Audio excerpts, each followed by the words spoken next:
Good afternoon, good evening. My name is Rich Clark and I've been a hypnotherapist for the last 9 years and I've been a holistic therapist for the last 15 years. So as I talk about my fears and fears and phobias, the top 100 in the world, I'm going to carry on. I spoke about the fear of love and I'm going to talk about the fear of intimacy, and then the next one will be the fear of commitment. So we're going to talk about the fear of intimacy phobia, which is called Aphenphosmphobia, and it's number 19 in the list of my top 100. So the fear of intimacy phobia is known by several other names. Aphenphosmphobia, which is the fear of being touched. This is something I'm going to be talking about with people in a few weeks' time to reiterate about my talks about OCD, as well as Philophobia, which is the fear of love, which we spoke about as of yesterday. I spoke about. So, as the name indicates, the person suffering with the fear of intimacy phobia dreads intimacy shared between lovers or other close relationships with parents, siblings, and friends. Since most close relationships are based on deep emotional bonds, the person suffering this fear is unable to share a meaningful association with any person. So we have this with sometimes some children, they don't like to be touched. And I think, again, this also is about appropriation. I think it's also about spacing, about distancing, working that out. And it can be to do with many different things. But anyway, what is the cause of this fear of intimacy? So the abandonment and engulfment are two main factors are likely to cause the fear of intimacy. The sufferer is likely to fear getting intimate with a partner, thinking they would leave eventually. This is in case of the fear of engulfment. The individual dreads losing their individuality or owing to the relationship's constraints. Generally speaking, the roots of the fear of intimacy are embedded in one's childhood. So I would say, from a hypnotherapist, I would say about 70% people who've got the issues of, actually I'd say it's actually higher than that, about 95% have an issue in childhood, which actually is, with this, it's painful relationships in one's adulthood can lead to such a phobia. So, for example, this can be seeing their parents divorce, this could be seeing they've had relationships, or they've seen relationships of people who have failed. Also, if they're young as teenagers and they've had their heart broken, that can also lead into adulthood. Again, this is why so many people need therapy, because if you are hurt and you then go on to do relationships and you cause hurt to other people, then you actually are not any better. And the person who was the actual person who caused them to be the victim. So, what are the causes of Aphenphosmphobia, or fear of intimacy? So we talked about this, the idea of this abandonment and so forth. And then also the result of the phobic tends to draw in a partner towards oneself, only to eventually push them away. As a result, the relationship is filled with friction that in turn affects the physical intimacy between two individuals. And in some cases, more individuals, because if it's a group of people or whatever that is, that can also be that sometimes they have a fear of intimacy not with their partner, but actually with their children. Because if they have been abused as children, then they're worried that they'll become an abuser like their parents or their family member or so forth. This actually happens quite a lot. It happens with multiple families. So again, people coming up with that, it works in only certain ethnicity groups. It doesn't. It happens in all families. So again, people need to get rid of that stupid stereotype they have in their head. So also, clinical psychologists also blame tumultuous relationships between parents, owing to extramarital affairs or either parent's part, for the fear of intimacy phobia in a child or an adult.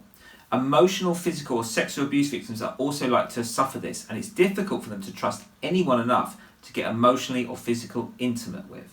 And this is actually something even in the spiritual community of people who become yoga teachers and so forth. That's why so many of them can't have relationships, because they've had so many issues in childhood or growing up, or because they were involved in a culture of dependency, whether that's drugs, drink, alcohol, gambling, pornography, whatever that is. And this is why there's always this issue with that, because they always wonder, and also this is why celebrities actually have this issue of intimacy, because they're always worried, are people in love with them for their celebrity or actually in love with them for the person? So as much as people think rich and poor people don't have these issues, they do. And it's equal in that respect. So the symptoms of the fear of intimacy. So there's several symptoms. They're physical, emotional and cognitive symptoms and signs that indicated of the fear of intimacy. The physical symptoms include muscle pain, stomach or gastronomical distress and nausea, sweating, increased heart rate, shaking, trembling at the mere thought of getting intimate with someone. Often these signs are mistaken for some other illness. They are actually the body's way of preparing itself for a fight or flight response to intimacy. So if we look at the chakras as well, that's why some of us, a lot of healers, because they want to help people, they have a protruding stomach or protruding belly area. So this is actually very much, and this actually happens to a lot of people, that they're longing to be with someone, that longing of connection, but their fear of intimacy also makes it difficult. So that means then they have a complex of loving themselves, the connection to themselves, which is the solar plexus. So the other thing as well we look at is often these full-blown anxiety and panic attacks are also likely in the person suffering from the fear of intimacy. They're likely to feel scared and confused, as it's unable to distinguish between reality and delusion.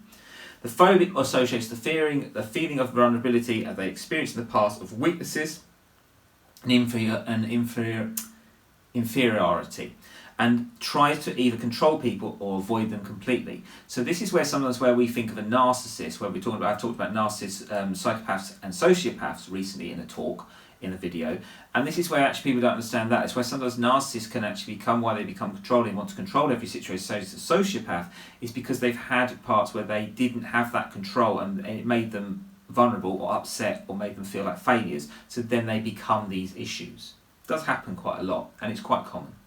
So the treatment of the fear of phobia, well, there's a few things. So first of all, self-help is the best known treatment for overcoming, and this is becoming aware of the fear is the first step in the feeling process.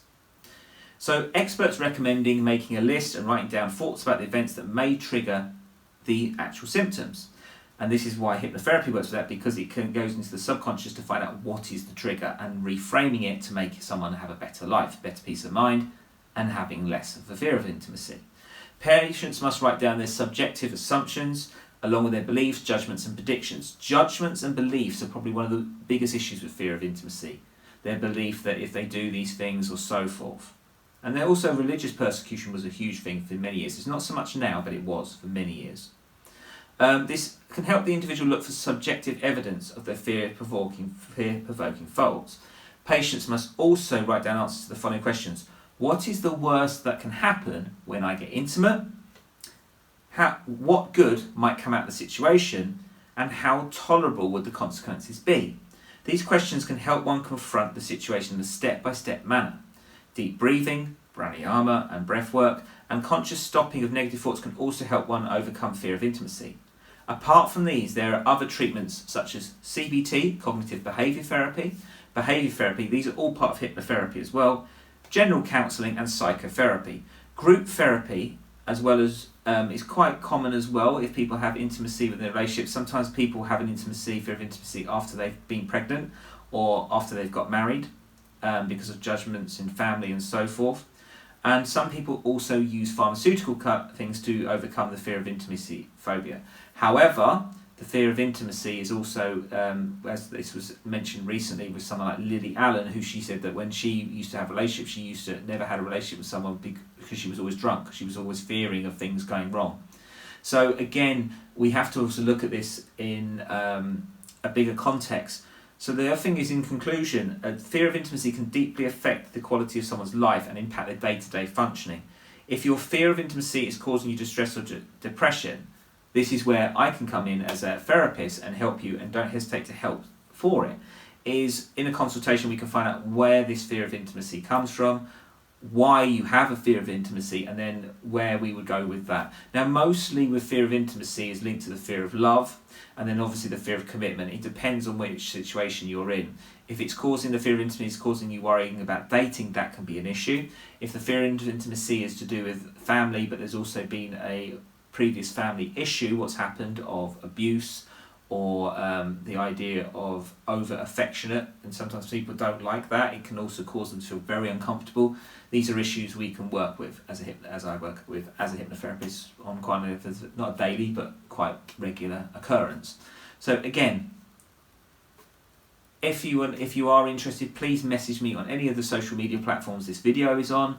And I'm quite happy to help. Also, if you do message me or do a comment on a YouTube video, LinkedIn, whatever, I will send you my contact details, and you're more than happy to have a free consultation, and we can speak about it and get you on your way to removing this fear of intimacy. So until then, and my next video will be the fear of commitment, which will kind of make up the trio of this fear of love and fear of intimacy and fear of commitment as like a trio of issues which are all interlinked. So until then,